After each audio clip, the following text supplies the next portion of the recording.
I was born in my grandfather's and grandmother's home just across 412 on Mantegani Road. My parents was Gildo Mantegani and Eileen Mantegani. Well, my dad he was a farmer. He was a winemaker. He was a growed vineyards. He was a hard-working man. He would work from daylight till dark, and to make a living for his family.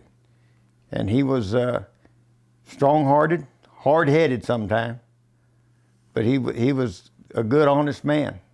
He was a fair man, but he didn't like anybody taking advantage of him.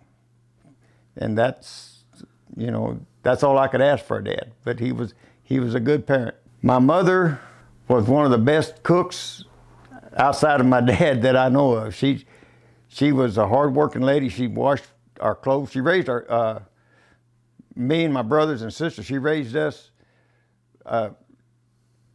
shall we say, almost by herself, because my dad was always in the fields working. But she would bake bread every Tuesday, I think. She would bake bread. She done our laundry, hung them out on the line out there to dry. She always cooked for the people that was working in the winery. When Daddy had the winery and had people up there working for him, she would do all the cooking for him. And she was just, I wish she was still around. Well, I've got 2 brothers and 2 sisters. Barbara Jean Mantegani, she lives down on the old luncheonette. Her husband, Dick Greenlee, he died, and she's still there. Then there was Julie Ray, my older brother. Well, he's younger. He was after Barbara. He was an airline pilot. He lives in Fayetteville, Arkansas now, and he's semi-retired because he works part-time at a station, at some business that he's got down there. But him and I always chummed around together until I went into service. Then there was Zita. She lives right below the house here. She was my younger sister. I don't recall too much of her because I was gone during her in service when she was growing up. And then there was Irvin. He's a younger brother. He lives here in this house now. He's got this old home place.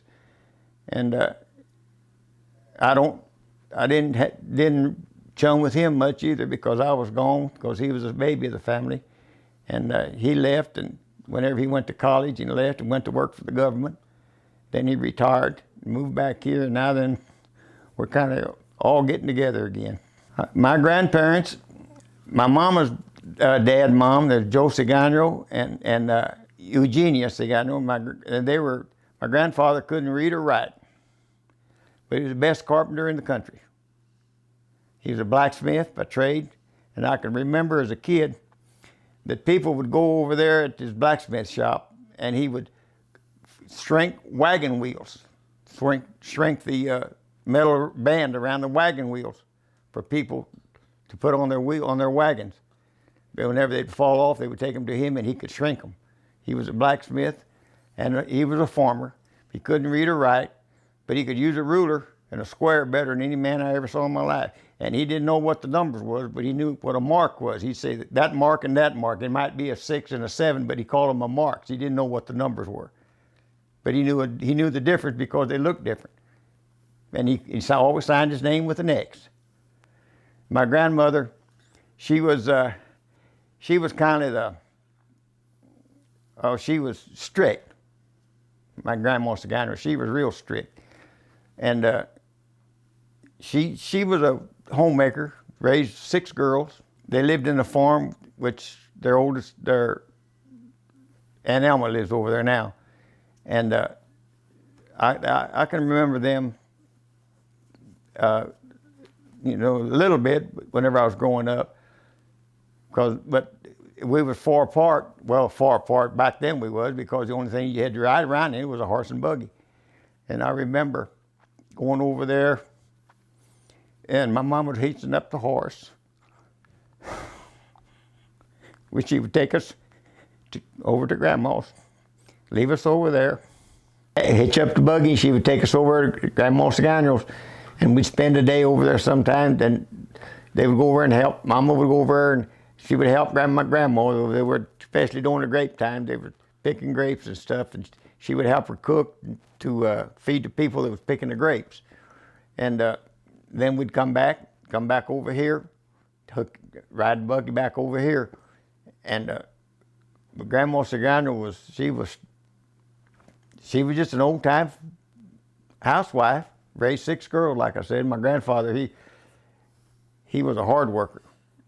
He was a great man, worked in the fields, worked in the blacksmith shop. They raised, I think at that time, they only had like 400 laying hens. And they raised the laying hens, and they raised them for hatching eggs. And I can't remember who they sold them to that had a hatchery over in Harmon. Somebody had a hatchery over there, and she sold the eggs to them. But that's about all I can remember about them. And my dad's parents was Caesar Mantegani, and my grandmother was Rosa Mantegani. My grandfather, Caesar, I can remember, he started the winery. Name is Chesley, really. I don't remember too much about him because he died in I don't remember, it was 46, 45, 46, somewhere along in there. But I can remember him during the war, sitting in the other room in there at an old radio. Was about 4 foot tall. I think it was a Zenith. It had short wave on it, medium wave, and long wave. And this house had an antenna strung off from one end to the other across the roof. They would listen to the broadcast in Italy over shortwave in Italian during the war, and what was going on in his hometowns over there, because he was born in Italy. And I can remember they'd sit in there in the evenings. Him and Mr. Bursey would listen to the radio in Italian, because they could pick it up from overseas and on the short wave. And then I know he used to sit in his rocking chair and rock. And me as a little kid being mean, they had a wood stove. I'd get a piece of wood, and whenever he rocked forward, I'd stick it under the rocker in the back, and he'd hit that rocker, and he would come out of that chair because he couldn't rock, and he would come after us. And boy, he always had a fly swatter. He'd just whip us good with the fly swatter and sit back down, twisted his mustache. He had a mustache. He twisted that mustache and sat down and started listening to the radio again. My grandmother, she made spaghetti every day. There's the table, there's a terrazzo table that was handmade. I think Irvin still has it in there, that she made spaghetti on every day. Fresh noodles or fresh pasta, she made it for spaghetti. That's what she cooked. She cooked spaghetti every day. And she made it homemade. I can remember her rolling them out on a rolling pin, rolling that dough up and then slicing it real thin with a knife and cooking it, cooking the noodle to make the spaghetti. She was, I don't recall a whole lot, except I do remember going to the funerals. They at that time they kept the bodies in the home. When we was old enough, we would help my dad in the winery. We'd go down, and our job, we'd put the seals on the bottles, because Daddy and his sisters and his brother-in-laws would bottle the wine. They'd make the wine, they'd ferment the wine, they'd do the work. But when it come to bottling, us kids always went down there, and we could put the seals on the bottles. They'd put the bottles in the cases, and the seals was a white seal. They would come out of a special solution. You pick it up, you stick it on the bottle, and when it dried, it sealed the bottle. And that's what us kids normally would do down in the winery, or get in the way. Mostly time, and then sometimes we'd get in the way and Daddy'd run us out. Or we'd get up and start playing in the tanks or climbing on top of them, and we'd get in trouble for doing that. But mostly the kids, we just put the seals on the bottles. Maybe with older big one, whenever it was big enough, we would carry the cases out and stack them up so they could be loaded on the truck. Well, the main label was Liberty Bell. Now, we had a Liberty Bell grape, we had a Liberty Bell apple, then we had a White Diamond label. That was a liqueur. That was a 48 proof liqueur. Then we had a Ruby Red, which was, he called it a natural wine.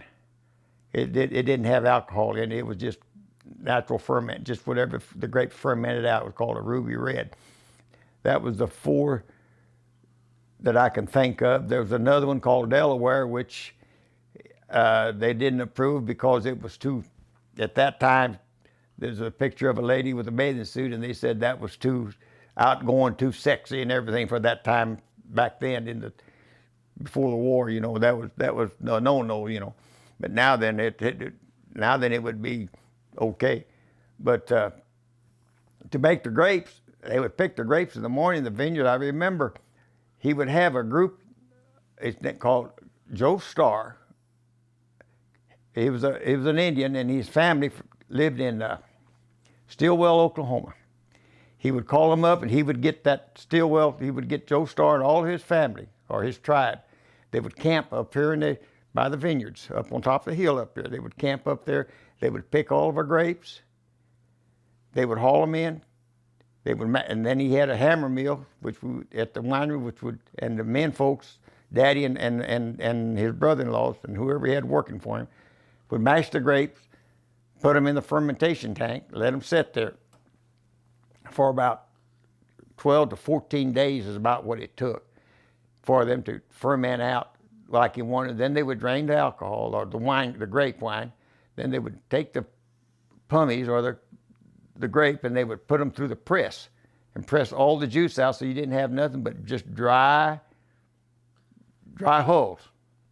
And then they would go dump them out in the field. And then that wine was sitting in for so long until it got through fermenting. The grape juice did. When it fermented to a certain thing, he would stop the fermentation. And I don't remember what he used to stop the fermentation with. And that's when he would add his alcohol to it. As he used the wine, he would add his alcohol to that natural wine to bring it up to the 19 to 21% or to the 48% liqueur that he wanted to make. This is a fortifying tank.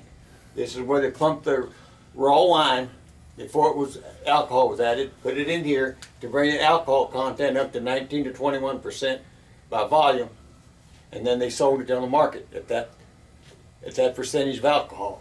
And this was the tank that they used to add the alcohol to. And it shows on here, this tank held 915.75 gallons of wine, and it held 18.5 gallons per inch. So that's how they knew how much alcohol to put in the wine, by the measure of the depth of the wine. The grape cuttings, I remember we had an old bull one time. Of course, them grape hulls and stuff, they were fermented. They had a little kick to them. That's what they made schnappa out of. In the old country, they make schnappa, which is, you know, just a grape jack, in other words. But it was schnappa. But we never did make it. They just threw them away. But the old cows would come up and they'd eat that stuff. I remember they had an old white-faced bull. Can't remember his name. But anyway, he'd come up there and he'd eat that grape hulls, eat all that pressage. Pretty soon, they were still working in the wine, and they heard him just a-bawling and hollering and crazy cane out there. So they run out there, and I remember I was in there helping them run out there, and there was that bull trying to walk down that hill down there on all 4 legs, and he was drunk. He was just staggering everything else. And they thought, look, that was the funniest thing you ever saw, was a drunk cow, a drunk old bull. He eat enough of that stuff made him drunk. That was funny. Well, we didn't have too many of them that would come by here. He had his wine. My dad had a wine route. But we would sell it here at the house, 1 bottle at a time or 2. I remember we had some folks that would come by, and they lived up in Gentry and stuff. They would come into Tontitown to do shopping or whatever they were doing. They'd come by here and they'd buy a bottle or 2 of wine. But mostly, we sold our wine to, Daddy had this wine route. We sold them to distributors or liquor stores throughout the state of Arkansas. We had, at that time, our distributor here in Fayetteville, I can't think of his name, he had the Budweiser franchise, and he would come out and he would order wine, and he'd pick up truckloads of wine, and he would distribute it to his customers. We sold it, Daddy sold it to roadside stands that was here in Tontitown. One was my Uncle Woody and Aunt Lena's. They had a little wine station, beer joint there, and he sold it to them. Then he sold it to some of these little stands up and down 71, at the old 71 north of Springdale and south of Springdale. But mostly he had made his route. I went with him one time. We went down to El Dorado, Arkansas. We had a distributor down in El Dorado. We had one in Texarkana that we delivered truckloads of wine to. And we had one in, not Clarksville, it was Conway. We had a small distributor in Conway. And that's how he got rid of his wine, through distributors. He didn't get out and, he just, because you couldn't get out and make every liquor store and what beer joint there was in the States, so you had to have your distributors. Then I remember during the war, my daddy he could buy all the sugar he wanted, even though it was rationed, because he had a government buyer that buying for the government. He sold it half a pint bottles to the government for the pilots, they used it for medicinal purposes, they called it. But this distributor the buyer for the government would come out and buy this half a pints, and he could get all the sugar he wanted to make the wine. And I remember they'd come in boxcars down there in Springdale, Arkansas, and we'd go down there in that old 1941, was it 42? 1942 Ford 3/4 ton and a half truck. Unload them box cars and bring that 100-pound sacks of sugar here. This house upstairs was full of sugar. The old shed over there where the Irvin's tore down now, the old garage was full of sugar. He had all kinds of sugar, more sugar than he could ever use, because he had to have the sugar to make the wine to sell to the government. So it was one of them, you scratch my back, I'll scratch yours, I guess. And I remember that after the war was over with, we had sugar. The upstairs of this house, I don't know how many 100-pound sacks of sugar there was left over, and he couldn't use it. So he had 7-Up Bottling Company out of Fayetteville, Arkansas, come up here, took all that sugar, made their syrup right out here in front of the winery, and hauled it back to make their 7-Up with. And I remember during the war, everybody in Tontitown had sugar, because if they needed sugar, they know where to go get it. My earliest memories of Tontitown, I would believe, well, I remember going to school. My earliest memories, I believe that I can recall back before I went to school, when they had the grape festival at the old schoolhouse, which is no longer there. The first grape festival I remember, I must not have been 3 or 4 years old, maybe 5 at the most. It was right across the street from the church. It was where the Tontitown Mercantile Company used to be. Right there, I don't know what it's called now. But that was the old schoolhouse, the original schoolhouse in Tontitown, wooden built. And I remember that's the grape festival was held there. They had it around that schoolhouse. The old house that they built down, the priest on that was Father Schaefer. I remember that. It was Father Schaefer. But that's the earliest remember. Then I can remember when the war was over with, the day that the World War II. Everybody met down in Tontitown where the stoplight is right now. Back then it was just, I don't even think it was paved road. But where the stoplight, everybody that got there, they started whooping and hollering. The church bell was ringing, and everybody was just having a good time. Back then, when the day that the war was officially over with, I can remember that. I can remember back that they called John Millar, old Mr. Millar. He had a store south of the church on that road down there, about where the park is now, down on the south end of the park. He had a store down there. He used to play the organ for us school kids. He'd play the organ in the church. Back in then, I remember that when the Perona Milling Company, I remember when that was still going, right across the street there from where Pam, I believe it's Pam now, across the street there from the old, there was Perona Milling Company there. They used to make flour, and chicken feed and everything else. The original post office was on there, was over there. And back in them days, and there wasn't a whole lot back then to do, except we'd go down, we'd play bocce at night. I'd go down and watch them play bocce at the luncheonette. Of course, like I said, we had Daddy had the first luncheonette in Tontitown. They had the first bocce court, and we had the ball diamond. And that's where my mom and Dad lived, and that's where, whenever I was born, she walked from there half a mile up to my grandmother's house before I was born. But the olden days, there wasn't much left. I remember the Venetian Inn being built from Uncle Mono, my dad's brother-in-law. He built the Venetian Inn and had cabins around it back in, I don't know when that was built, Lord God, that must have been around 46, 47, somewhere in there. I remember going to school, and Uncle Jake and Aunt Madeline had a cafe there in Tontitown.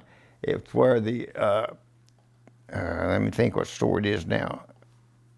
I don't even remember that station now. It's somewhere up there where the Pinaldo Brothers garage is. It's right along in that area. They had a cafe. We go to school, and that's where we'd go eat for our lunch. Go down there, and Uncle Jake and Aunt Madeline's, and eat our lunch down there. Walk back to school. We was taught by the nuns. I remember the nuns teaching us, they were mean. Some of them were. I remember Sister Bernadine. She was just a little old short one, but she was a good nun. But to us kids, she was mean, because they'd made us mind. They wouldn't let us do what we wanted to. They taught us how to be good. But it was nice. I remember the football team. We had a football team in the 6th and 7th and 8th grade there in Tontitown. The Father Stouter was a priest that started, I believe. And Henry Piazza, we called him Bulldozer. He was our fullback. I was a right halfback. Dickie Rosa was the left halfback. Maestri, I can't think of his name. Leslie Maestri was a quarterback. Maxie Taldo, I believe, was a center. And Philip Piazza, and I don't remember who all there was on there. But we had a football team back then that we played 2 or 3 years. And I remember the first year of our football team, we went to Tulsa, Oklahoma, and played some Catholic school over there and beat them. And they were the Tulsa's champion, and we beat them. And they couldn't figure out how us kids could play so hard. I said, Henry Piazza back then, we called him Bulldozer. He was a husky old man. Everybody asked, how did the kids get that big and strong? We always tell them, they work on a farm. They work on a farm. They're not city folk.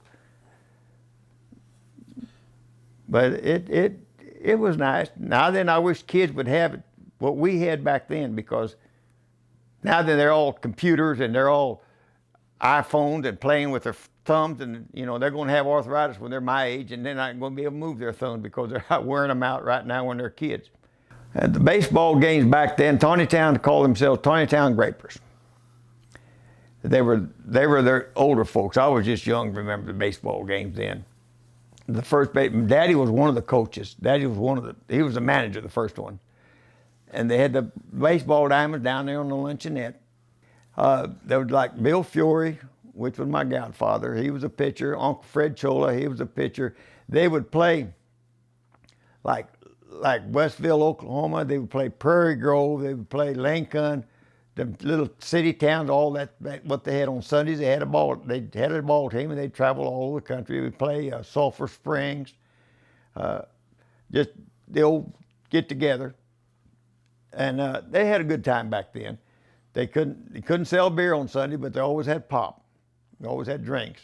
I know, especially when they was there at the luncheonette, my mama would always open up the stand that was there that she had that was outside the dance hall there, and she would sell a pop out of there, because you couldn't open the beer joint up because it was Sunday, it was against the law. But she could sell the pop. And it was just a Sunday get together for everybody to go watch a ball game. From the old folks, they called them the Grapers, Tontitown Grapers. I was too small to play, and then whenever I got out of high school here not high school, whenever I got out of grade school here in Tontitown, I went to Subiaco Academy, so I didn't participate in the ball games after that, because I went to high school. I went to high school at Subiaco Academy.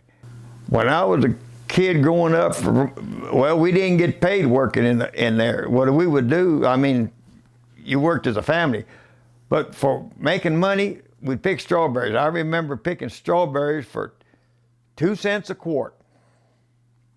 We used to go up here. There was a lady down here, I can't think of the name, down here on Brush Creek. They had a lot of strawberries. We would pick strawberries. And that's how we made our spending money, strawberries, pick strawberries. Now then, whenever we went to school, of course we didn't work, but this was in the summertime. We'd pick strawberries. And then Daddy, if we worked in the grapes, I usually drove the tractor whenever we was picking grapes, because I was too small to do anything else. But I was big enough that I could drive the tractor. And he would give us 50 cents on a weekend. And for that 50 cents, I could hitchhike into Springdale. I could go to the movie. I could buy me a Baby Ruth candy bar and a 7-Up and still have a nickel left. I could go, it cost a quarter for the movie. Baby Ruth candy bar was a nickel. That big pop was a nickel. And I'd go get it's Ellis's Ice Cream Company. Got out of the movie theater, went to Ellis's Ice Cream Company there on Springdale Main Street and get 2 big old dips of ice cream for a nickel, take the rest of the money, come home, hitchhike back home. I mean, that's the way we grew up. And everybody, you know, they had different ways, but most of the time they picked strawberries, or you picked your grapes, or the kids did. I lived in, me and my mom and dad, I was born in, they lived in the luncheonette. They was running the luncheonette whenever I was born. And from there, I lived right down here, which is the house right below this one now. I lived there whenever they moved from the luncheonette. They rented it to, I can't remember who leased it, rented it. But they moved there when Uncle Dick left this house. Daddy and Grandpa Mantegani, rather. They bought all this back from Uncle Dick and them, because that used to be Dad's half-brother's house and a canning factory. Then he moved to St. Louis. My Grandpa Mantegani bought that back from him. Mom and Dad lived down there along with me, and that's where my sister was born down there. And then whenever my grandmother and grandfather died, Dad moved up here. Then he rented that out to an El Chola, and they had 3 little chicken houses down there. They raised, I think the maximum of 3 was 700 chickens or something like that. Compared to now, it's nothing. But then I was raised right here in this house right here. Irvin was born. Let's see. Barbara was born down there. Zita was born here. Julia Ray was born here. And Irvin was born in Springdale Hospital.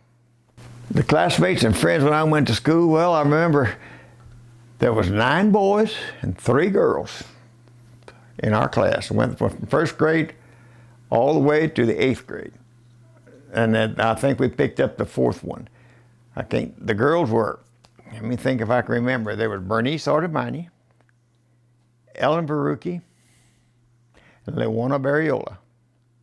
They were the 3 girls. And us boys, majority of it was all cousins. So there was myself, Leedy, which is Gasparado, Philip Piazza, Dickie Rosal, Henry Piazza, Tamello, Charles Tamello, Lord, let me think of how many more there was. I can't remember all of them.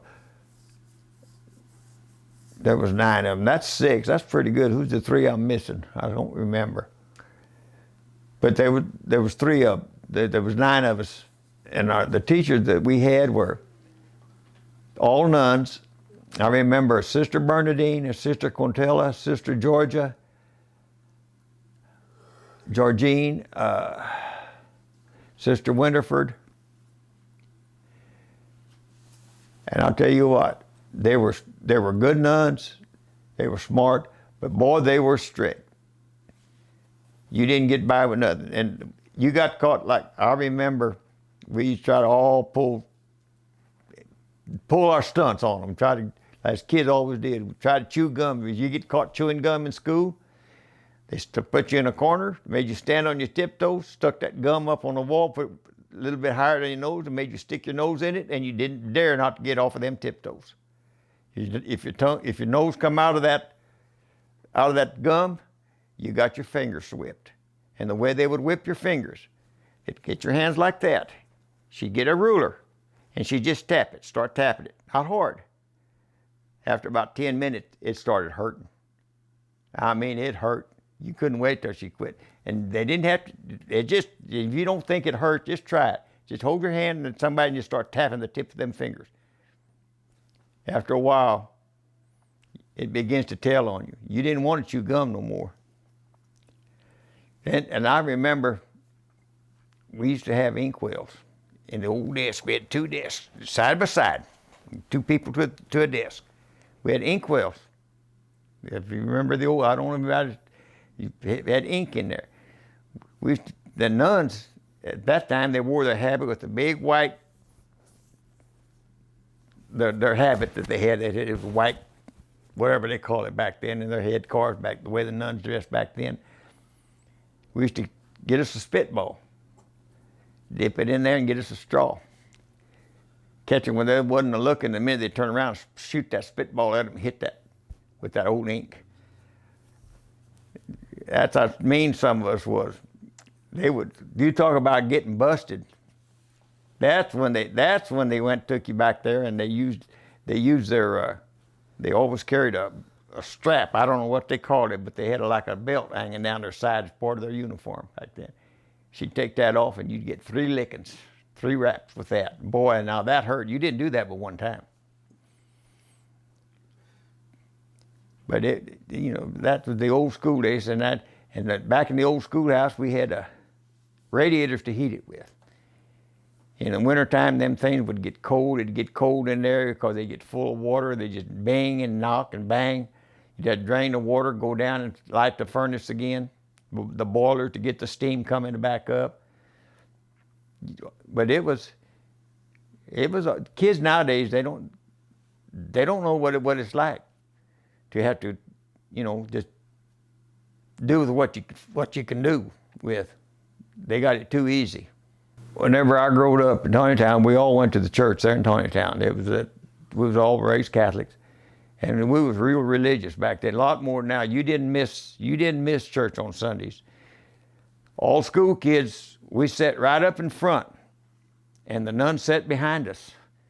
And you better behaved in church. You better paid attention. You better not talk. You better not play around. You better watch, because if you didn't, you got in trouble, because they was watching you, them nuns were. They would come up and they'd flip you behind the ear, make you pay attention. And back then, the religion was different than it is now. You was more focused, I should say, on your religion than they are now. Now that they go in, they talk, they visit more than anything else. But it's just the way you was brought up, just the difference in the times. Back then, it was a church law that you had to fast on Friday. You couldn't eat meat on Friday. Now then, you can have the biggest steak there is because times is changing. They all, and it's just everything's different now. It's not like it was in the olden days. It's changed for the worse. Because as far as I'm concerned, everything is too uppy. When I was growing up in Tontitown, me and my friends, well, us boys, we would have parties. We'd go on hay rides. We'd get up here and get. My Uncle Joe lived down here. My dad's half brother lived down here in the old house whenever we moved up here, and because he bought that place, Daddy sold him that place, and he had an old hay wagon. We'd come up here and fill it full of hay. We'd hook up the tractor. Daddy had a tractor. Uncle Joe had a tractor. We would hook up Daddy's tractor. We'd drive on a hay ride. We'd go down to Brush Creek. We'd go all around the dirt road. We'd circle plumb around down there by Brush Creek, down, I forget all how we went, but we went way off down by campground to come around on a hay ride. We'd have hay ride. We would have parties at different people's houses.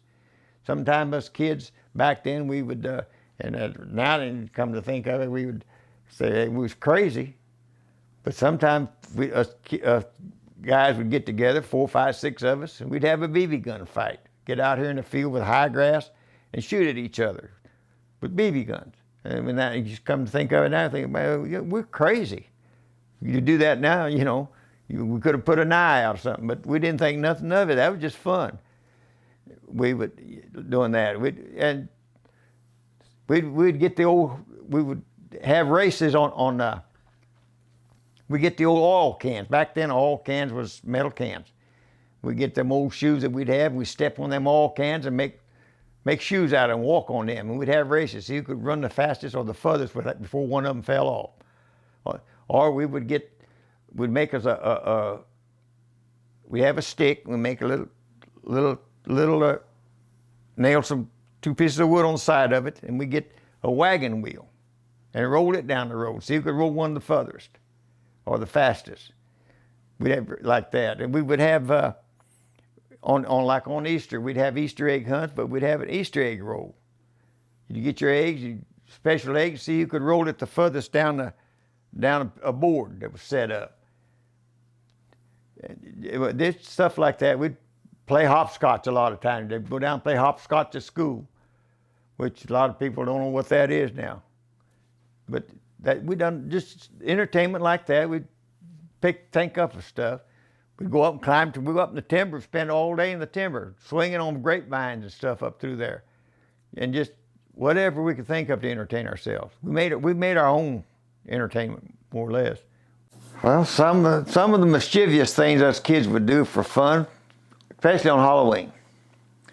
Everybody had an outhouse, because back then they didn't have indoor plumbing. We would go around and we'd see how many outhouses we could push over. That, we would go out, or we'd haul them up, we'd pick them up, and if we didn't push them over, we'd load them on a truck and carry them and put them up, stand them up there in Rich already reminded you store right there in Tontitown where the mercantile is now. We would put 2 or 3 of them up there. Sometimes we would even be brave enough, we'd put one, we'd haul it to Springdale, stick it in a boxcar, close the door on an empty boxcar. And I remember doing that.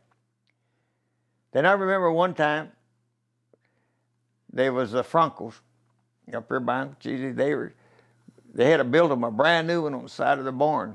And we was waiting for them. We said, we're gonna get that one for sure. So that night, we waited till about 10, 11, 12 o'clock. It was a good one. There's a bunch of us kids. There's a truckload of us. We snuck up through his vineyard, got up to his outhouse.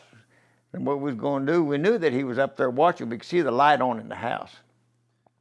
So we all said, well, what we're going to do, we're just going to count 1, 2, 3. We're going to run, just push it over.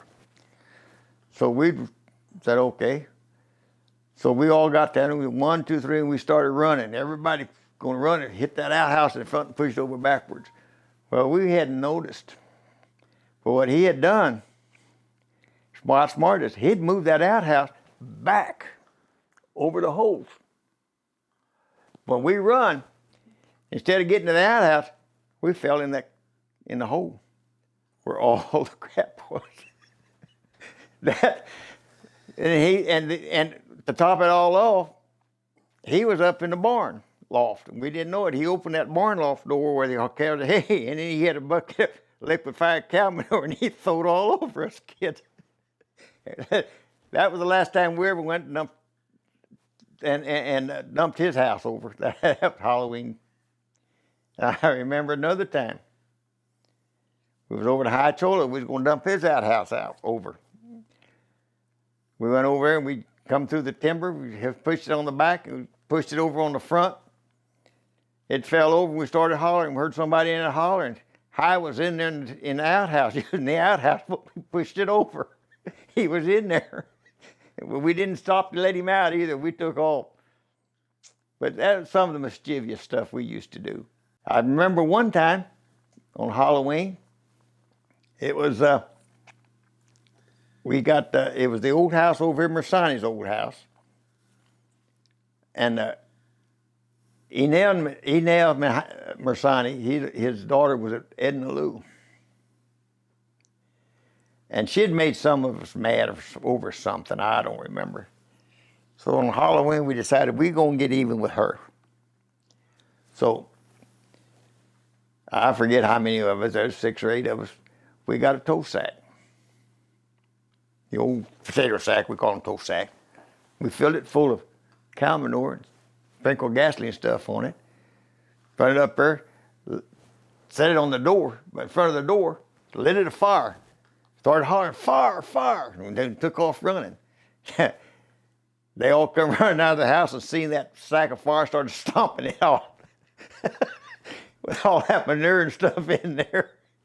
Just ornery stuff like that. That was, and we used to do some stuff. You know, it was fun. It was clean fun. It didn't hurt nobody. I remember my uncle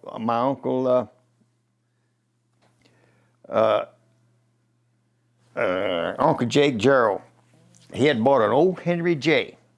If I don't remember, if you all know what a Henry J is or not, it's a little old car that Ford made.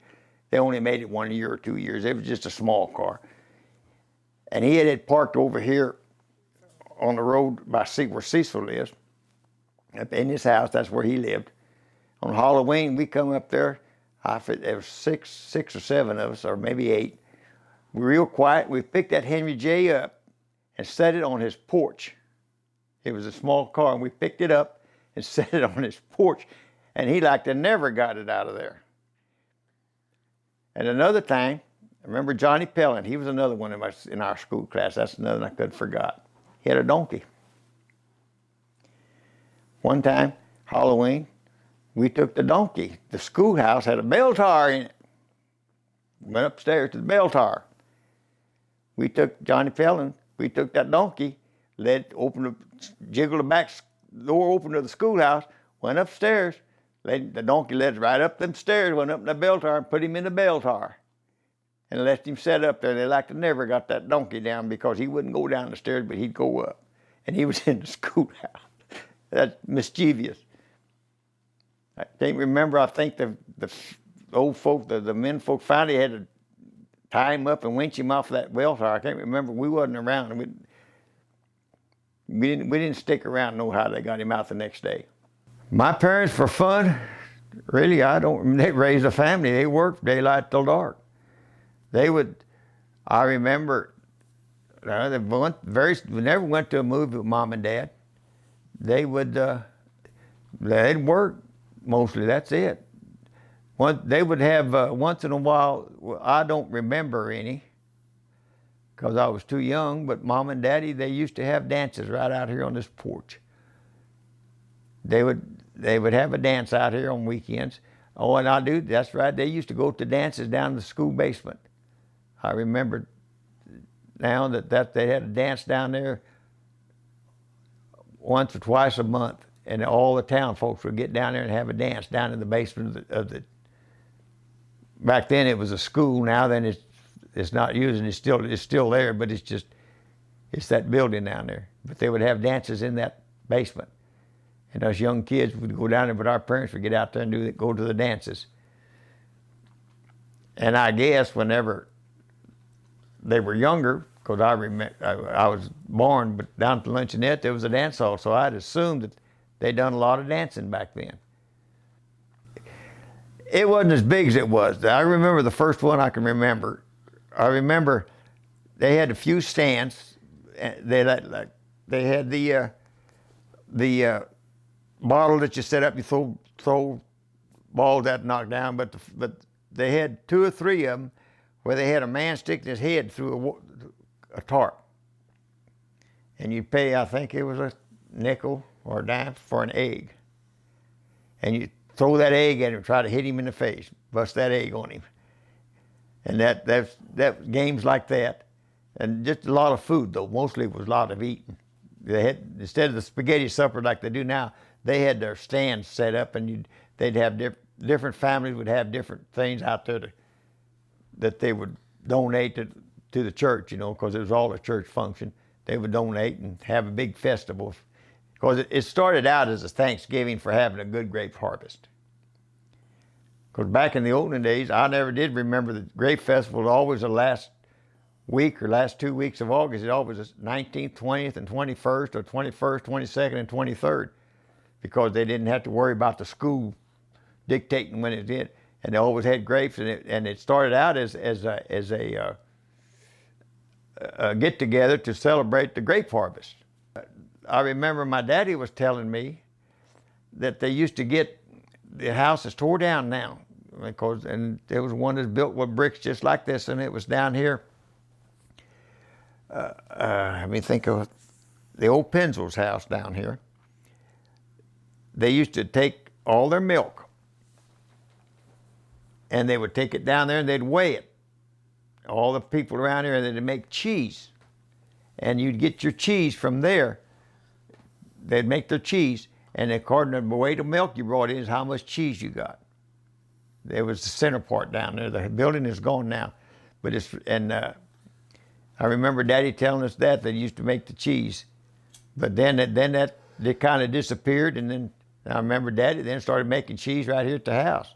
Put it right in the kitchen, just make his cheese, and set it down in the basement down there where the old winery used to be. Have it stored in there for make big old cheese. I remember the fire that burnt the old building company down, that right across the street from where that mercantile is now. I remember when that fire was there, it started in the feed mill, back in the feed mill back there. Uncle George and Aunt Alma had a cafe there in the front. They had a cafe, the feed mill was in the back. And it caught a fire, and that was a big thing then, but it burnt that whole feed mill down because they didn't have no fire trucks. They didn't have no fire department. They come out of Springdale to fight it.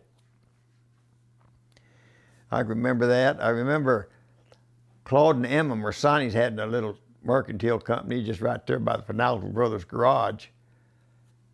That was only 2 stores in town. That one and the Artemani store there, where the old mercantile is now. The Venetian Inn, that was Uncle Mono built that. I remember that used to be a vineyards back in there. That was all vineyards back in that area where the Venetian Inn is. And that back then, though, they sold the Welch grape juice, which is in Springdale then. They bought a lot of grapes. And what they couldn't sell their Welch, then they sold their daddy bought a lot of them to make wine because he couldn't raise them all, because he bought a lot of grapes from people around here.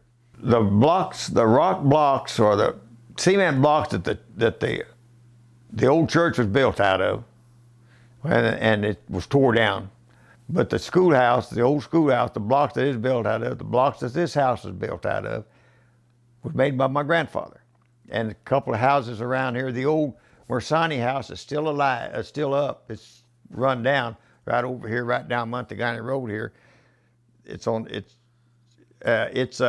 was built, but my grandfather made all those blocks. He had a machine, and he was a stonemason. That's what he done.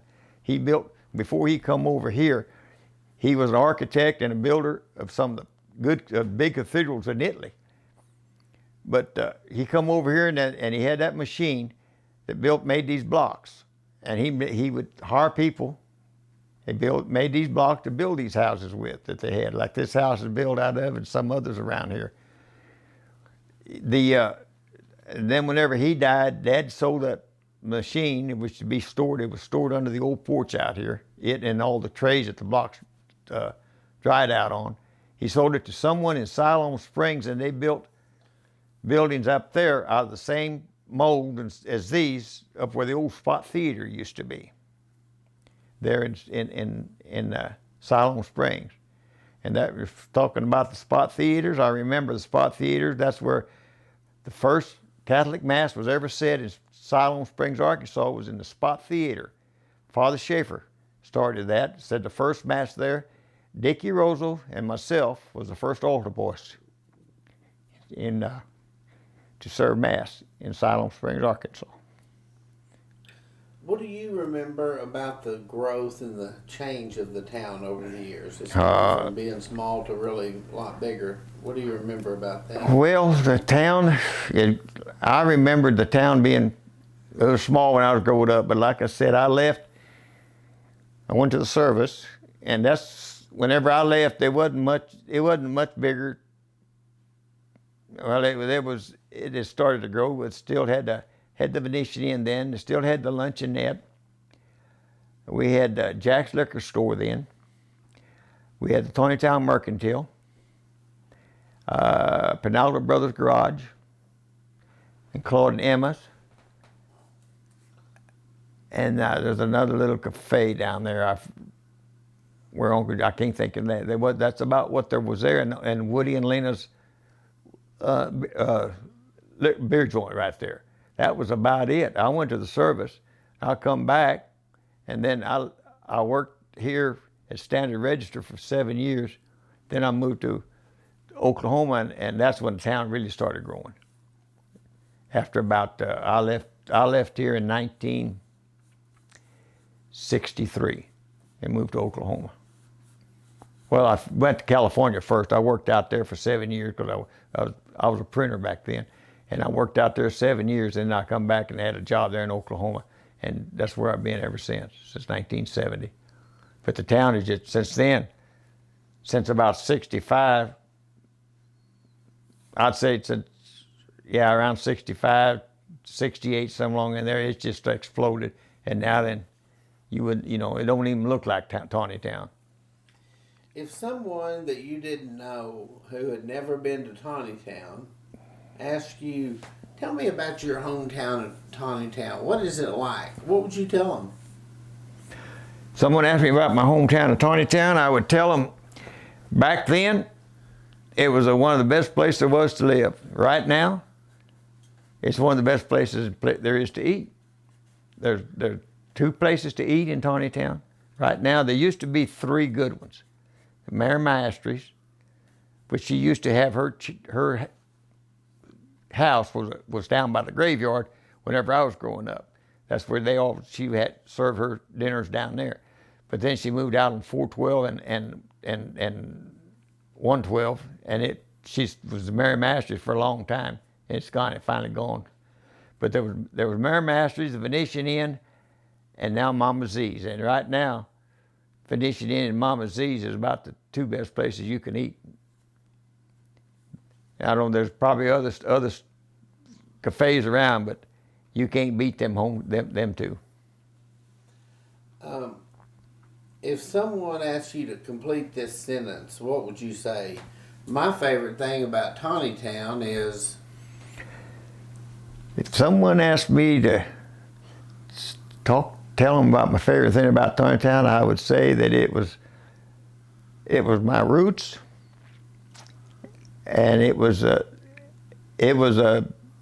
good town to grow up in. You learned, you respected your parents. They taught you in school to respect your parents, to obey your parents, and to work hard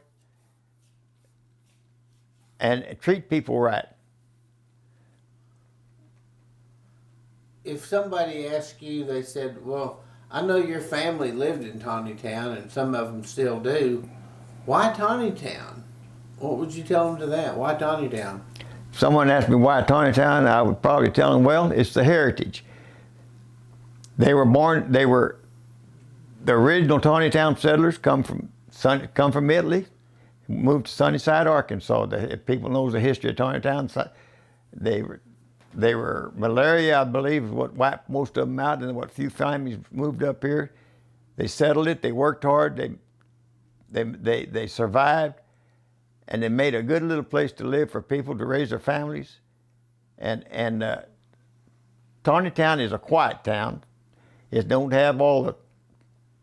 I live in a big town. I live in Broken Arrow, Oklahoma, and it to me there's too much crime. There's too much lawlessness. Tontitown is not that way. Tontitown, I don't think there's ever been a robbery here. I don't think there's ever been a murder here.